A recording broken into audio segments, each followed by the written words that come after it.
So given functions like this, we are sometimes interested in finding the asymptotes. Now there's horizontal and vertical. Horizontal is the more challenging of the two to identify, so let's begin with that. So look here, if I plug in a huge number, like infinity, into the top for all the x's and to the bottom for all the x's, what would happen?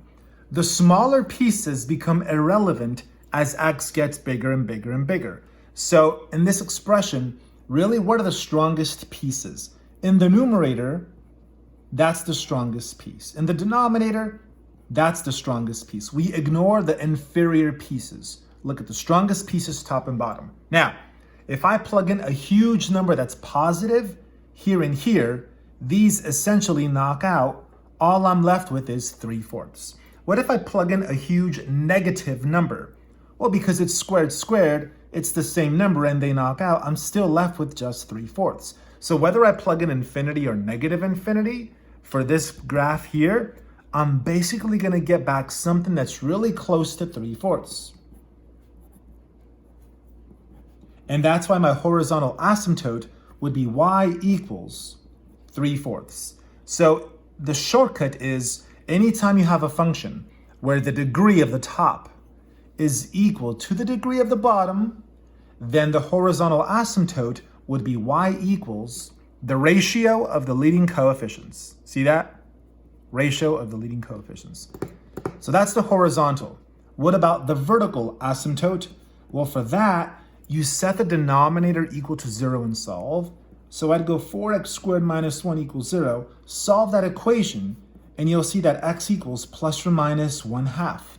So for this problem, my vertical asymptotes, there are two of them, would be x equals 1/2 and x equals negative 1/2. And you can see it here. This is the graph of the original function. Now, if I activate the two vertical asymptotes in green, that's what vertical asymptotes look like. You see that? The graph chases the vertical asymptotes up and down forever. Now the horizontal, which is down here in purple, you see how the graph chases it? If you move to the right forever, it gets really, really close. And if you move to the left forever, it gets really, really close. So that's a visual representation of your vertical and horizontal asymptotes. So that would be it for this one here. Let me try this one down here. So compare the top and bottom. What is the strongest piece in the top? X. What's the strongest piece in the bottom? X squared. Who wins, sort of, kind of, if you think of it as a competition? The bottom has a stronger power. The degree of the bottom defeats the top. Anytime the bottom has a stronger degree than the top, then automatically your horizontal asymptote would be y equals 0, also known as the x-axis. I don't care if the bottom wins by 1 degree or by 20 degrees or by 100 degrees. If the bottom wins in terms of powers, then the horizontal is automatically y equals 0. Now look, something very unique happens here. You would think that the vertical asymptotes, if you set the denominator equal to 0 and solve, you would think that it's plus or minus 5, but it's not. Let me explain why. If you take this function, try to factorize it, the top stays the same, but the bottom has this factorization. Notice here in purple that I can actually knock out this with that. Anytime you can remove a factor, we have what we call a removable discontinuity. Sometimes in class they call it a hole. In this case, we have a hole at x equals -5. It's -5 because if you look at the piece that we knocked out, which said x plus 5, if you set that equal to 0 and solve, you're gonna get -5. So anytime you factorize and a factor gets knocked out, you have a hole, and the hole is located at x equals whatever the answer to that factor is. And if you wanted to find the y coordinate, by the way, you would take -5, and plug it into the reduced version of that equation, which in this case would be 1 over x minus 5, because these got knocked out. So anyways, that's just that. So the point is that your vertical asymptotes are always the zeros of the denominator, unless there is a factor that gets removed because it appears in both top and bottom. So for this problem, the vertical asymptote would not be plus or minus 5. It would only be x equals 5 because that one is the only piece that survived after I knocked these out. And if I take x minus 5 and set it equal to 0, I get x equals 5, the one vertical asymptote. How about here? Let's knock this one out. Ooh, check it out. Here, the top wins. You see that? The top has a stronger degree than the bottom. So this has no horizontal asymptote. It doesn't have a horizontal. It has a slant asymptote. Just abbreviate. So anytime the top has a larger degree than the bottom, we do not have a horizontal. We have a slant asymptote. Sometimes they call it an oblique asymptote. How do you find that slant asymptote? You'd have to go long division between the numerator and the denominator. Go long division. And whatever the quotient is, y equals, that quotient is going to be your slant asymptote.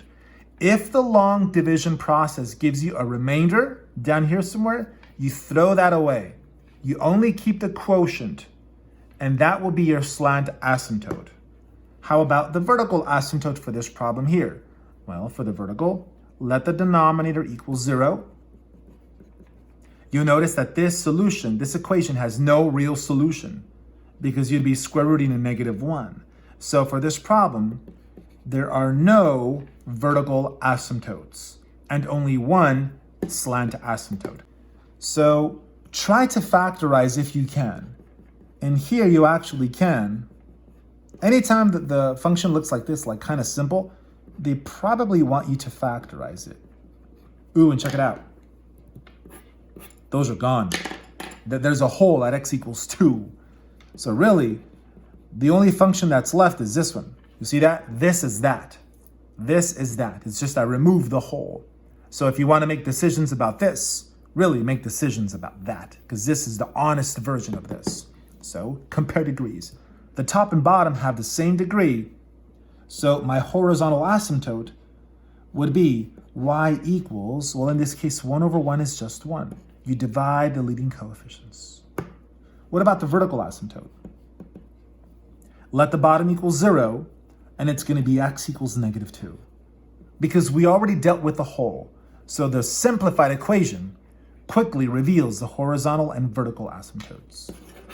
Now for this one here, by analyzing the given function, we can immediately deduce that this has no vertical asymptote because the denominator is never 0. Because regardless of whatever real number you plug in for x, when you square it, it'll never be negative. And times 49 plus 3, this quantity will never be negative or even 0. So there's no danger of the denominator ever being 0, hence no vertical asymptote. There is, however, a horizontal asymptote. And again, how do we find horizontal asymptotes? We compare the top with the bottom. This one's a little delicate, however, because of the square root. So follow me here. If I plug in infinity, what happens? In the numerator, it would be 3 times infinity, basically, if I can use that notation. Now in the bottom, if I take infinity and put it there, it'll be like infinity squared. And if I square root just the important pieces, not this, just that, if I square root those pieces after you plug in infinity, it'll be like 7 times infinity. Because you're square rooting the 49 and you're square rooting the x squared or the infinity squared, which is just that. That basically gives you 3 over 7. But what happens if I plug in negative infinity there and there? Well, if you plug negative infinity there, it'll be 3 times negative infinity, or -3 times infinity. If I plug negative infinity there, it's going to get squared. So the negative aspect disappears when you square it to make it positive.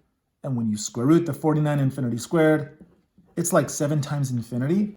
So you see how here you get -3/7, because here the negative got squared in the bottom, but it did not get squared in the top, so it's still negative. And these would be your 2 horizontal asymptotes. They would be y equals plus or minus 3 over 7. Now, if you want a complete example from beginning to end, I can throw a problem like this at you. Check this out. I would factorize everything first. 4x plus 3. The bottom is a difference of squares. And notice that here in the bottom, these actually go away. What did I just knock out? I knocked out x plus 3. If I let that equal 0, that tells me that at x equals negative 3, I have a whole. What is this equation when it's fully simplified? Well, that became this. These knocked out. This is what I'm basically left with. Now, the whole is located at x equals negative 3. But if you plug negative 3 in for x into the simplified equation, you get that for y.